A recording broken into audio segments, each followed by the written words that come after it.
अस्सलाम वालेकुम स्टूडेंट्स, कैसे हैं सब? ठीक है। मैं आपका क्लास टीचर ऑर्गेनिक केमिस्ट्री के लिए मैं आपको ऑर्गेनिक केमिस्ट्री पढ़ाऊंगा फर्स्ट सेमेस्टर की।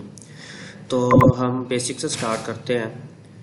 सबसे पहले हम देखते हैं कि ऑर्गेनिक कंपाउंड्स कौन से होते हैं। बेसिकली केमिस्ट्री में जो कंपाउंड्स होते हैं वो दो तरह के होते हैं, ऑर्गेनिक कंपाउंड्स होते हैं और इनऑर्गेनिक कंपाउंड्स होते हैं। ऑर्गेनिक कंपाउंड्स पुरानी डेफिनेशंस के मुताबिक वो वाले कंपाउंड्स समझे जाते थे जो सिर्फ लिविंग थिंग्स से हासिल होते थे, मतलब जानदार अजसाम से जो कंपाउंड हासिल होते थे उनको हम ऑर्गेनिक कंपाउंड्स कहते थे, और जो बेजान अजसाम से हासिल होते थे उनको हम इनऑर्गेनिक कंपाउंड्स कहते थे। तो ये हमारी एक ओल्ड परसेप्शन थी जिसको दूर किया एक केमिस्ट फ्रेडरिक वोलर ने।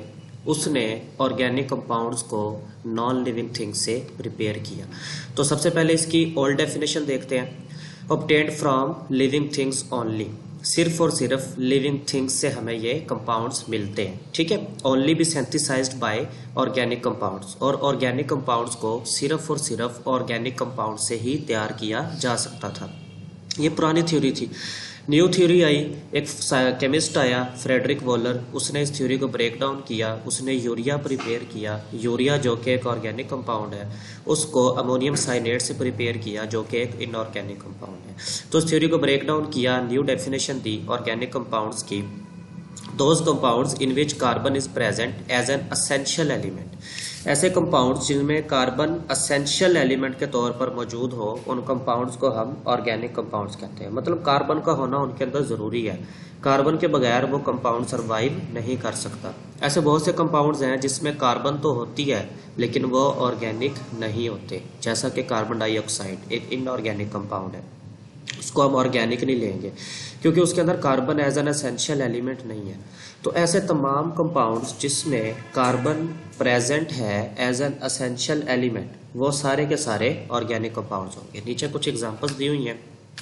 इथेन है, एथेनॉल है, एसिटिक एसिड है, ये सारे के सारे ऑर्गेनिक कंपाउंड्स। इसके अलावा और बहुत से ऑर्गेनिक कंपाउंड है जिसमें aldehyde, ketones, carboxylic acids, esters, amines, amino acids, carbohydrates, lipids, ये सारे के सारे ऑर्गेनिक कंपाउंड्स हैं। तो ये तो था इसका बेसिक सा इंट्रोडक्शन। उसके बाद हमने देख रहे हैं केमिकल बॉन्ड क्या होता है। केमिकल बॉन्ड एक फोर्स ऑफ अट्रैक्शन होती है जो एटम्स, आयंस या मॉलिक्यूल्स को आपस में एक दूसरे के साथ जोड़े रखती है। वो केमिकल बॉन्ड की दो टाइप्स हैं। केमिकल बॉन्ड की टाइप नंबर 1 है लोकलाइज्ड केमिकल बॉन्डिंग और दूसरी है delocalized chemical bonding. Localized chemical bonding क्या होता है? ऐसी केमिकल बॉन्डिंग जिसके अंदर जो इलेक्ट्रॉन्स हैं जिनकी वजह से वह बॉन्डिंग हो रही है, वो इलेक्ट्रॉन्स दो न्यूक्लियाई के दरमियान फिक्स्ड पोजीशन पर हों, मतलब वो मूव ना कर सके, पूरे मॉलिक्यूल के अंदर फ्री मूवमेंट ना कर सके। इस तरह की केमिकल बॉन्डिंग को लोकलाइज्ड केमिकल बॉन्डिंग कहते हैं।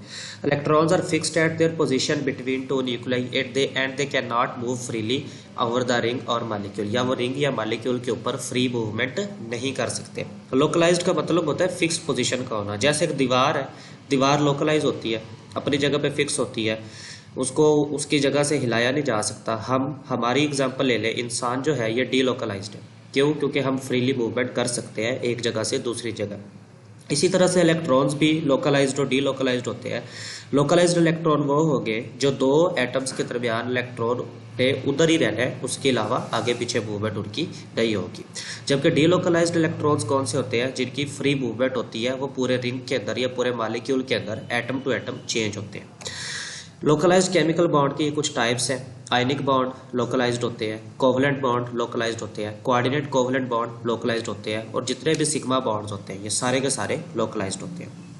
आयनिक बॉन्ड ऐसा बॉन्ड जो इलेक्ट्रॉन के ट्रांसफर से बनता है। कोवलेंट बॉन्ड ऐसा बॉन्ड जो इलेक्ट्रॉन्स की म्यूचुअल शेयरिंग से बनता है। कोऑर्डिनेट कोवलेंट बॉन्ड ये भी इलेक्ट्रॉन्स की म्यूचुअल शेयरिंग से बनता है, लेकिन इसमें जो इलेक्ट्रॉन पेयर शेयर होता है वो डोनेट होता है एक ही एटम से। सिग्मा बॉन्ड जो हेड टू हेड ओवरलैप से बनता है। इसके बारे में हम आगे मजीद डिटेल देखते हैं। उसके बाद है delocalized chemical bond. Delocalized chemical bond में क्या होता है? Electrons are not fixed at their position. Electrons अपनी पोजीशन के ऊपर फिक्स नहीं होते, वो फ्री मूवमेंट कर सकते हैं, जैसा कि पाई बॉन्ड्स होते हैं बेंजीन रिंग में। ये मैंने एक बेंजीन रिंग बनाई है। बेंजीन रिंग एक एरोमेटिक हाइड्रोकार्बन है, इसके अंदर 3 पाई बॉन्ड्स हैं। ये जो 3 डबल बॉन्ड बने हुए हैं, एक ये वाला और एक ये वाला, ये तीनों डबल बॉन्ड्स हैं।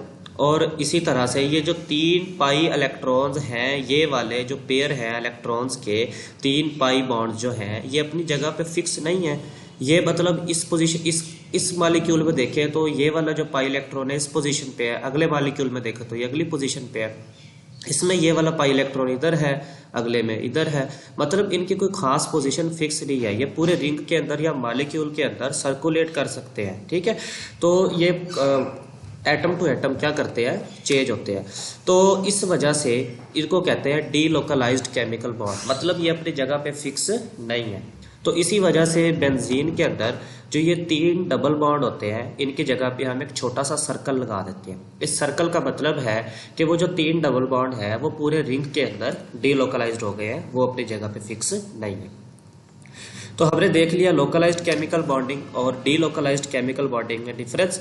उसके बाद हम नेक्स्ट जो टर्म्स हैं वो देखते हैं सिग्मा बॉन्ड और पाई बॉन्ड क्या होता है। ठीक है, सिग्मा बॉन्ड पाई बॉन्ड का नाम पहले भी सुना होगा, इसको हम दोबारा से रिपीट करते हैं। सिग्मा बॉन्ड क्या होता है? Sigma bond is found by head to head overlap of atomic orbitals.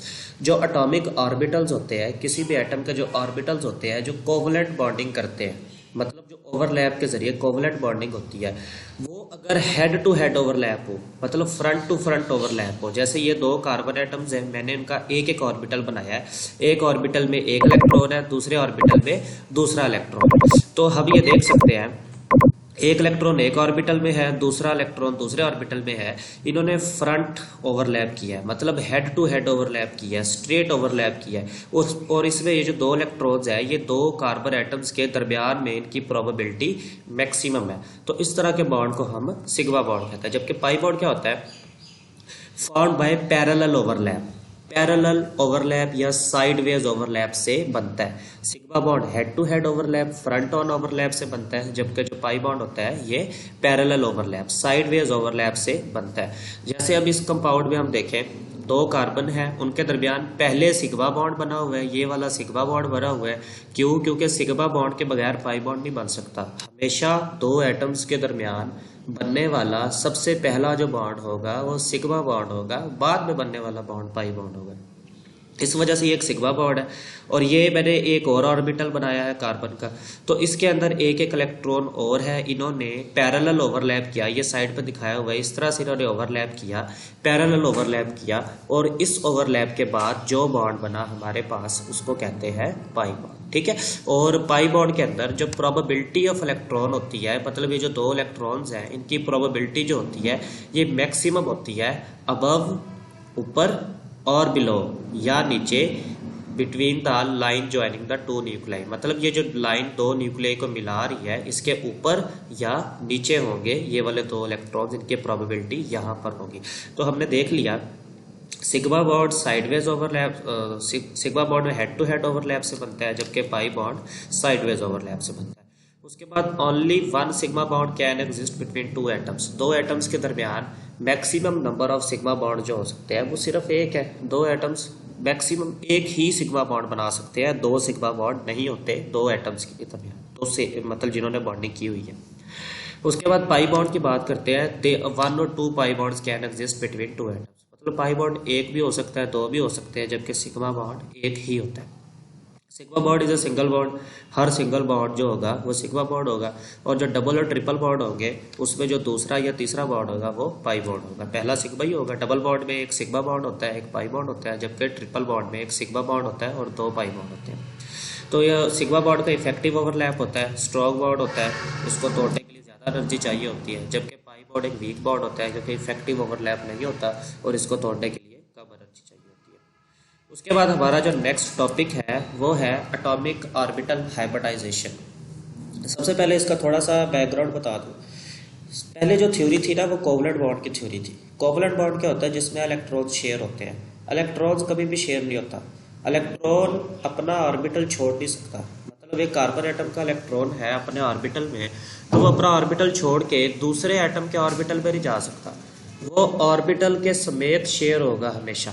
ठीक है, तो एटॉमिक ऑर्बिटल हाइब्रिडाइजेशन में हमने क्या देखना है, एक ऐसा प्रोसेस जिसमें डिफरेंट एटॉमिक ऑर्बिटल मिक्स होंगे और न्यू बनेंगे हमारे पास। ठीक है, जो डिफरेंट एटॉमिक ऑर्बिटल्स मिक्स होंगे उनकी एनर्जी और शेप डिफरेंट हो सकती है, लेकिन जब न्यू हाइब्रिड ऑर्बिटल्स बनेंगे उनकी एनर्जी और शेप क्या रहेगी, सेम रहेगी। ठीक है, तो इस तरह के हाइब्रिडाइजेशन, इस तरह के प्रोसेस को हम क्या कहते हैं, हाइब्रिडाइजेशन कहते हैं। हाइब्रिडाइजेशन का मतलब ये होता है मिक्सिंग करना। इसकी तीन टाइप्स होती है। सबसे पहले इसकी definition, process in which different atomic orbitals overlap having different energy. ऐसा प्रोसेस जिसमें मुख्तलिफ एटॉमिक ऑर्बिटल ओवरलैप करते हैं, जिनकी एनर्जी क्या होती है, डिफरेंट होती है, एंड शेप, और शेप भी क्या होती है, डिफरेंट होती है, to give new hybrid orbitals having same energy and shape. और उसके रिजल्ट में न्यू हाइब्रिड ऑर्बिटल बनते हैं जिनकी एनर्जी शेप क्या होती है, सेम। मतलब ओवरलैप से पहले उनकी एनर्जी और शेप डिफरेंट हो सकती है, लेकिन ओवरलैप के बाद उनकी जो एनर्जी और शेप है वो क्या रहेगी, सेम रहेगी। इनको डीजनरेट ऑर्बिटल्स कहेंगे बाद में। इसकी तीन टाइप्स होती है हाइब्रिडाइजेशन की। वैसे तो 5 टाइप्स है, हमारे कोर्स में 3 टाइप्स हैं। सबसे पहली है sp3 हाइब्रिडाइजेशन। sp3 हाइब्रिडाइजेशन क्या होती है, ऐसा फिनोमिना जिसमें एक s और 3 p ऑर्बिटल्स मिक्स होते हैं, 1s and 3p orbitals. s की कोई डीजनरेशन नहीं होती, s का एक ही ऑर्बिटल होता है, p के 3 होते हैं, px py एंड pz, एक x एक्सिस पे, एक y एक्सिस पे, एक z एक्सिस पे। तो px py and pz atomic orbitals mix होते हैं और एक s ऑर्बिटल मिक्स होता है to give 4 new hybrid orbitals, जिसके रिजल्ट में 4 नए बनते हैं। देखिए 4 मिक्स हुए, एक s और 3 p, और 4 ही नए बने। तो इस वजह से जो 4 नए ऑर्बिटल बने हैं उनकी एनर्जी भी सेम होगी और शेप भी क्या होगी, सेम होगी। इस फिनोमिना को हम क्या कहते हैं, हाइब्रिडाइजेशन कहते हैं। देखिए एक एस ऑर्बिटल को मैंने गोल बनाया है, मतलब ये स्फेरिकल होता है, एस ऑर्बिटल की शेप स्फेरिकल होती है। उसके बाद 3 ऑर्बिटल्स हैं, px py and pz। px along the x-axis, py along the y-axis and pz along the z-axis। और जो p ऑर्बिटल होता है इसकी जो शेप होती है वो डबल टाइप होती है, ये मैंने डबल बनाया है। तो ये 4 ऑर्बिटल्स मिक्स हुए, 1s एंड 3p, ये मिक्स हुए और इनकी मिक्सिंग के बाद हमारे पास 4 एक जैसी शेप वाले ऑर्बिटल बने। मतलब क्या है कि यहाँ पे जो 4 मिक्स हुए हैं सबकी शेप डिफरेंट है, आप देख सकते हैं, लेकिन यहाँ पे जो 4 न्यू बने हैं उन सब की शेप क्या है, सेम है। और इनके दरमियान जो बॉन्ड एंगल होगा वो 109.5 डिग्री का होगा। मतलब 4 डिफरेंट ऑर्बिटल्स मिक्स हुए और 4 नए ऑर्बिटल बन गए। इस प्रोसेस को हम नाम देते हैं sp3 हाइब्रिडाइजेशन का, और इसकी जो शेप है वो टेट्राहेड्रल शेप है। उसके बाद हम इसके एग्जाम्पल से इसको मजीद स्टडी करते हैं। एग्जाम्पल है मीथेन का मॉलिक्यूल। हमने मीथेन का मॉलिक्यूल देखना है हाइब्रिडाइजेशन के अकॉर्डिंग। मीथेन में जो सेंट्रल एटम होता है वो कार्बन होता है, CH4 इसका मॉलिक्यूलर फार्मूला है। सेंट्रल एटम कार्बन है। देखिए कार्बन का एटॉमिक नंबर होता है 6 एटॉमिक नंबर का मतलब ये है कि इसके अंदर 6 प्रोटॉन है और 6 ही इलेक्ट्रॉन है। इलेक्ट्रॉन की कॉन्फ़िगरेशन अगर हम लिखें 1s2 मतलब s ऑर्बिटल में 2 इलेक्ट्रॉन्स, p ऑर्बिटल, उसके बाद 2s2 2s ऑर्बिटल में 2 electrons, 2px 2py and 2pz, px में 1 py में 1 और 2pz में 0 इलेक्ट्रॉन्स। ये है ग्राउंड स्टेट, ये इसको डाईवैलेंट स्टेट भी कहते हैं कार्बन एटम की। उसके बाद अब होगा क्या, एनर्जी प्रोवाइड करेंगे तो यहाँ से एक इलेक्ट्रॉन जंप करके, यहाँ पे 2 इलेक्ट्रॉन्स है ना 2s में, एक इलेक्ट्रॉन जंप करके चला जाएगा 2pz के अंदर। मतलब एक इलेक्ट्रॉन इस ऑर्बिटल से जंप करके इसमें चला गया। ठीक है, तो इसमें जंप करने की वजह से इन चारों में एक एक इलेक्ट्रॉन हो गया, 2s1 2px1 2py1 and 2pz1। अब इनको मैंने शेप वाइज बनाया। देखो 2s में एक इलेक्ट्रॉन, 2px में एक इलेक्ट्रॉन, 2py में एक इलेक्ट्रॉन और 2pz में एक इलेक्ट्रॉन। अब ये चारों मिक्स होंगे, एक s मिक्स हो रहा है और 3p मिक्स हो रहे हैं, तो इसको हम नाम देंगे sp3 हाइब्रिडाइजेशन। ये मिक्स होंगे, हमारे पास ये 4 हाइब्रिड ऑर्बिटल्स बनेंगे, 1 ये 2 ये 3 और ये 4। इन चारों में एक एक इलेक्ट्रॉन होगा। ये जो एक एक इलेक्ट्रॉन जिसके ऊपर को डायरेक्शन बनाई हुई है, ये चारों इलेक्ट्रॉन ये वाले हैं जो ऊपर से आए हैं। ठीक है, मतलब मतलब ये वाले 4 इलेक्ट्रॉन्स है, ये चारों में एक एक इलेक्ट्रॉन है, ये सारे sp3 हाइब्रिड ऑर्बिटल कहलाएंगे। मतलब पहले इनका नाम था sp px py pz, लेकिन अब इनका नाम है sp3 सबका। अब इन चारों में एक एक इलेक्ट्रॉन है। अब हमें इस बात का पता है कि जो हाइड्रोजन का एटम होता है, हाइड्रोजन के एटम के पास भी एक ही इलेक्ट्रॉन होता है, तो वो हाइड्रोजन अपना एक इलेक्ट्रॉन अपने ऑर्बिटल के साथ यहाँ पे शेयर कर लेगा, यानी कि उसका ओवरलैप कर लेगा।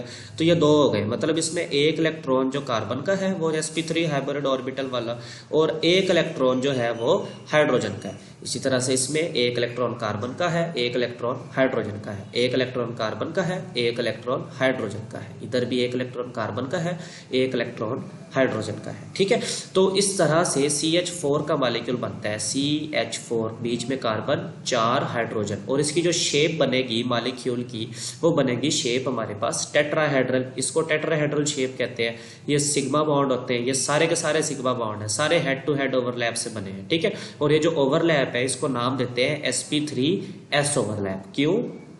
क्योंकि ये वाला जो कार्बन का था ये sp3 हाइब्रिड ऑर्बिटल है, और ये जो आगे है हाइड्रोजन का ये sr ऑर्बिटल है, तो इनका ओवरलैप हुआ तो इसको हमने नाम दिया sp3s ओवरलैप। और इनके दरमियान ये जो बॉन्ड एंगल होगा सबके दरमियान वो 109.5 डिग्री का होगा। इसके बाद एक और एग्जांपल देखते हैं हम इथेन के मॉलिक्यूल की।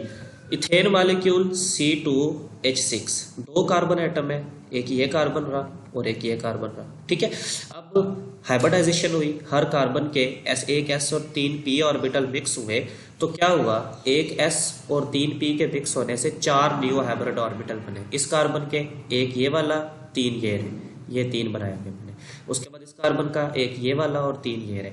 अब होगा क्या, होगा इस तरह से कि इस कार्बन का ये वाला जो sp3 हाइब्रिड ऑर्बिटल था, इस कार्बन का ये वाला sp3 हाइब्रिड ऑर्बिटल था, इनमें एक एक इलेक्ट्रॉन था, इन्होंने डायरेक्ट ओवरलैप कर लिया, parallel head to head overlap कर लिया और सिग्मा बॉन्ड बना दिया यहाँ पे sp3 ओवरलैप। इसको sp3 ओवरलैप क्यों कहा, क्योंकि ये वाला ओवरलैप भी sp3 है, ये sp3 ऑर्बिटल है, और ये वाला भी sp3 ऑर्बिटल है। तो sp3 ओवरलैप हुआ, और उसके बाद ये हमारे पास यहाँ पे बॉन्डिंग हो गई। उसके बाद इस कार्बन के ये जो 3 बचे ऑर्बिटल, इनके ऊपर एक एक हाइड्रोजन ने sp3s ओवरलैप कर लिया, इधर भी इसी तरह से यहाँ पे और यहाँ पे। तो यहाँ पे हमारे पास 6 sp3s ओवरलैप हुए, एक sp3 ओवरलैप हुआ, टोटल 7 सिग्मा बॉन्ड बने इथेन के मॉलिक्यूल में, और इस तरीके से इथेन का मॉलिक्यूल फॉर्म हुआ sp3 हाइब्रिडाइजेशन से। कल हम जो नेक्स्ट लेक्चर होगा इंशाल्लाह उसमें हम sp2sp hybridisation, bond angles, bond energies को स्टडी करेंगे।